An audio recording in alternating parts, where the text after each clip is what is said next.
Seenaa qabda biyya koo dhiiga gootaan ni qaamte alagaan sinnaaltu yoomuu lafee jagnoo ta'an ijaara.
Alagaan sinnaaltu yoomuu lafee ijoollee kee ni ijaara.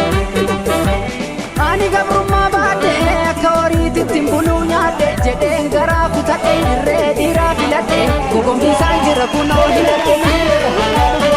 Lolii akeeroo biyya abbaa keetiif sumaabdiin sirraa dhiyeessinee daangarraa gogombiisaa jira mobooli. Ani gabrummaa baadhee akka horiititti buluu nyaadhe jedheen garaa kutadhee irree dhiiraa filadhee gogombiisaan jira kunoo hidhadhee. Lolii akeeroo biyya abbaa keetiif sumaabdiin sirraa dhiyeessinee daangarraa gogombiisaa jira mobooli.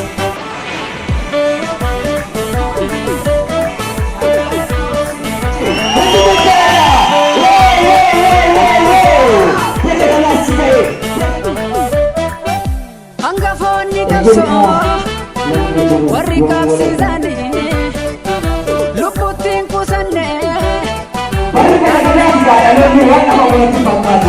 Oromiyaan sararanii galmaan gaa'uu qabnaa kaayyoo jaalleewwanii. Oromiyaan raadhigaan sararanii galmaan gaa'uu qabnaa kaayyoo jaalleewwanii.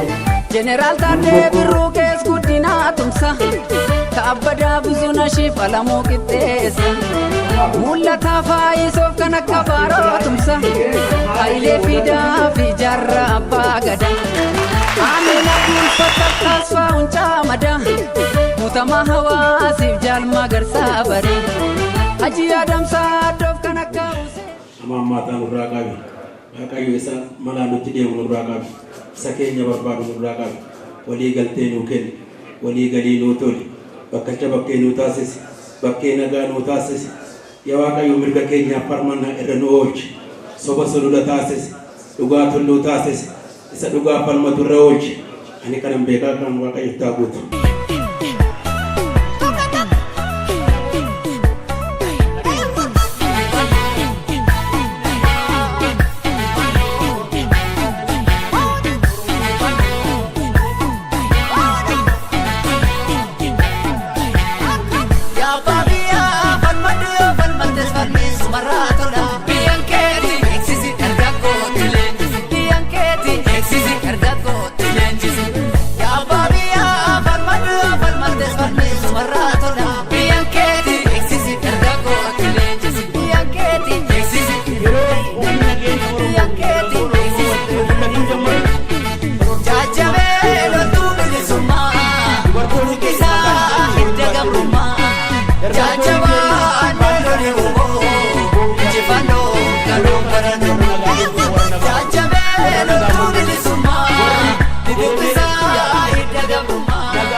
Waan gabaabaa tokko dubbadheen kabajamaaf jaalatamaa qabsaa fi aartistii keenya affeera.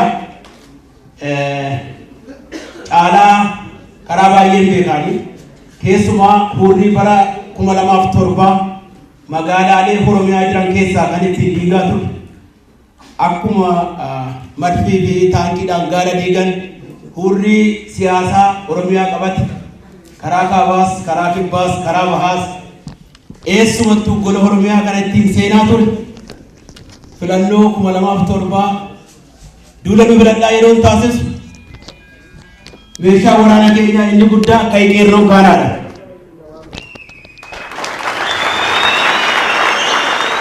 Qeerroon keenya qeerransa keenya. Qeerransi keenya warra seenaa hojjetudha. Caalaan akka nama tokkootti biyya kana keessatti lafa saamuu hin danda'a. Akka nama tokkootti kaazanaa saamuu hin danda'a. Akka nama tokkootti manaa fi jireenya isaa fooyyeffatee jiraachuu hin danda'a. Garuu hidda dhugaa isa keessatti biqilteetu akka inni daangaa tarkaanfatu isa taasisa. Daangaa tarkaanfachuu qofaa miti. Caalaan nu gidduudhaa yeroo isaatti biyya kana jiraachuu baatullee sagaleen as kaa'ee nuu deemee hurri siyaasa biyya kanaa diiguu dandeenyeera. Hurri siyaasa biyya kanaa diiguu keenyaan qeerroo tokko ta'e, qeerroo wal ijaare, qeerroo gaara diiguu danda'u, qeerroo qeerransa ta'ee sobduu jilbeeffachiisuu danda'u uumuun danda'ameera. Ammas wanta jechuu barbaadu deemsi keenya dheeraadha. Deemsi keenya dheeraadha. Qabsoon keenya sadarkaa tokko tarkaanfatee iddoo kana ga'eera. Iddootti wal bira teenyee waliin haasawu alaabaa ittiin ragaan sobaa nutti ba'ee ittiin himatamaa ture. Mana keenya kaanii ittiin nu yakkaa turan. Takka takka yeroo tokko waaqayyo otoo namni hojjetiin namaaf hojjeta. Ittiin nu yakkuudhaaf alaabaa kana guutummaa Oromiyaatti maxxansiisaa turan miti. Guutummaa Oromiyaatti basaastuun itti Oromoo yakkuudhaaf maxxansiisaa ture. Har'a garuu alaabaa Oromiyaa ta'e iddoo kana dhaabateera. Oromoon inni kaabaa, inni bahaa, inni dhiyaa. Oromoon eessayyuu jiru Oromummaa isaa ni beeka. Oromummaa isaafis gatii guddaa kaffalaa ture. Ammallee kaffalaatee jira. Aarsaa Oromoon abboonni keenya kaleessaa kaffalantu artistii keenya qabsaa keenya caalaas qaqqabe. Kanarraa ka'eeti kan sireen biyya kana keessa jiru itti toluu didee, manni biyya kana keessa jiru itti toluu didee akka inni biyyaa bahu kana ta'eef hiree qabsootu isa qaqqabe. Baay'een keenyas hiree qabsoon nu qaqqabeen aarsaa kaffaluu qabu akka kaffallu taasifame. Kanarraa ka'ee qabsoon keenya walitti daamee har'a dargaggoo fi shamarreen keenya boquu wal qabatteetoo ija diinaa keessa laaluu dandeessu uumuu dandeenya.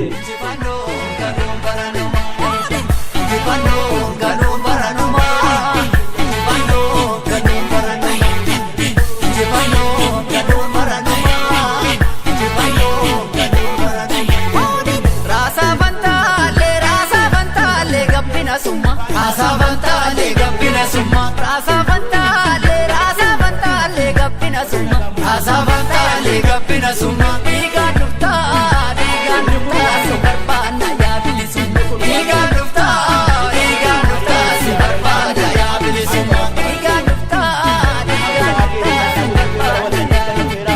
Bara tolee numa tolaa raasaa fantaalee gabbina summa. Raasaa fantaalee gabbina summa. Akkana jirtu talolaa raasaa fantaalee gabbina summa. Raasaa fantaalee gabbina summa. Illee jechuu warra wancii raasaa fantaalee.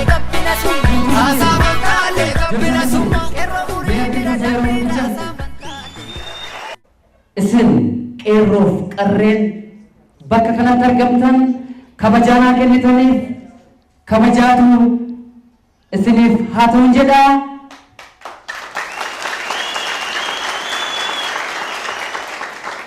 Ittaansuudhaan keessummoonni iddoo kanatti argamtan jaallee kiyya obbo Gurmeessaa Ayyaanoo fi akkasuma miseensota poolisii Oromiyaa guddaan galateeffachuu barbaada.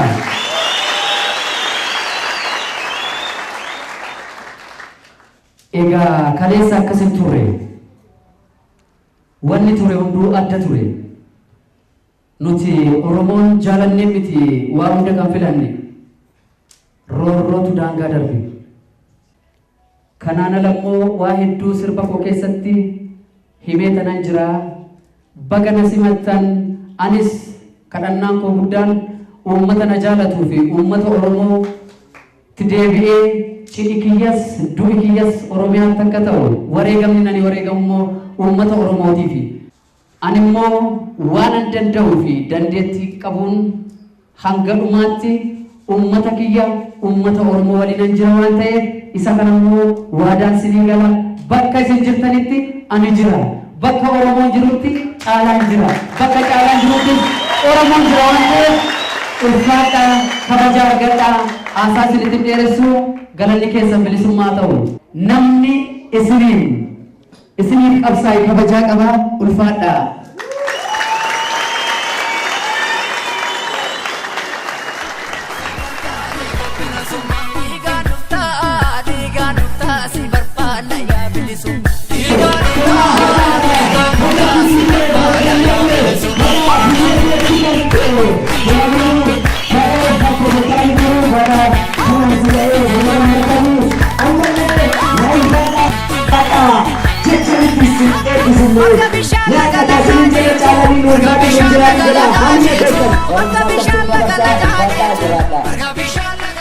Anin beekon dhugaadhaan sin qeerroodha dhugaadhumaanan sinin jedhaan waliin turre gaafa buraayyuu irraa gaafa sabbataa gaafa lafa xaawoo isinuma warra beekamaa miti iddoo sanatti an dhaabatee toragaa guuraa dhugaan sinin jedha isinuma isuma daddaalattii kanatu bayees warra meeshaa akkasii sarraasee lafa ciniinsisee har'a kunoo maayidee isinitti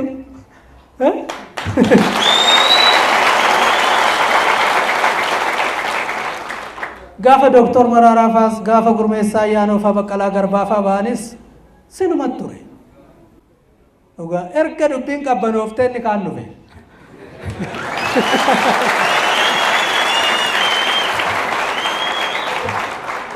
maal ijoollee isa beekamaa miti baras keessa Ayyaan ture gaafsan ijoolleen abarraanan sobe caalchisaa warruma daddaalatti kana tawwaara kaasee ishiin meeshaa qabatte xiggii qabde kunoo naannoo san isaanuma kana sinin jaaladha ulfaadha yoomis Oromoo wajjin jirtu Oromoon sin abdata garuu ergaanan isinii dhaamu qeerroo taatanii attuu of keessaa baasa attuu fi gantuu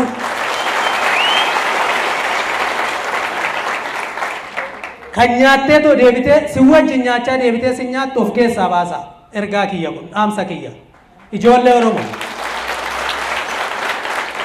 in bareeddu isinin jaaladha wanti isin dhofsineef hiriyoota keessanitti illee wanti nu himtan miidiyaan akka Caalaa baruuf akka biyya isaa galee simannaa maatiiti malee kun simannaa keessan kanan turre dhugaan sinin jedhaan gaafsanas obboleessa leenca bosonaati jedhamne waan baay'ee taane bagan obboleessa leenca bosonaa ta'eetoo har'as immoo leenci bosonaa sun baga deebi'ee naa dhufe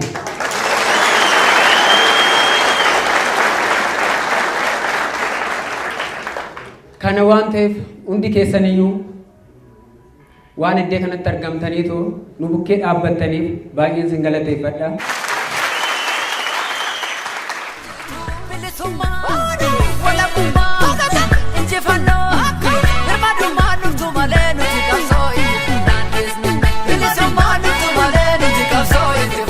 Ini kena ada kena kena ajari bulannya dengan sesuatu sekali kena akan lalu kita menunjukkan kepada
gabbina summa dhiigaan dhuftaa si barbaanna yaa bilisummaa dhiigaan dhuftaa si barbaanna yaa bilisummaa dhiigaan dhuftaa si barbaanna bara tolee numa tolaa raasa battaalee gabbina summaa raasa battaalee gabbina summaa kana jeetti tolaa raasa battaalee gabbina summaa raasa battaalee gabbina summaa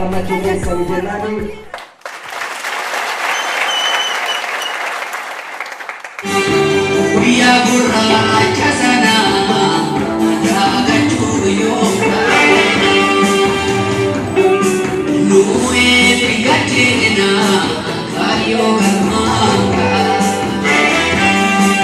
guyyaa gurraacha sana daagachuu yooma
daangaa oromoo irratti wareegamaniif akkasuma yeroo dhiyoo keessa cinaaksanii fi naannoo kana Harargeedhaa keessatti ilmaan oromoo wareegamaniif yaadannoo sanaaf falmattoota haqaa waraana biyyaa seetaan murii sooboru maammoo mazaamiriif jeneraal waaqoobuudha yoo loluu gootummaan itti magargaasisa jaallallisaa wajjin lola geessa goota akkanaa dhamme mee akkamiirra maalii galuun beesiinaaf garaaban diinaaf garaabanne diinaaf garaabanne ani oromoodha jedhii falmadhu mataa gadi qabeeni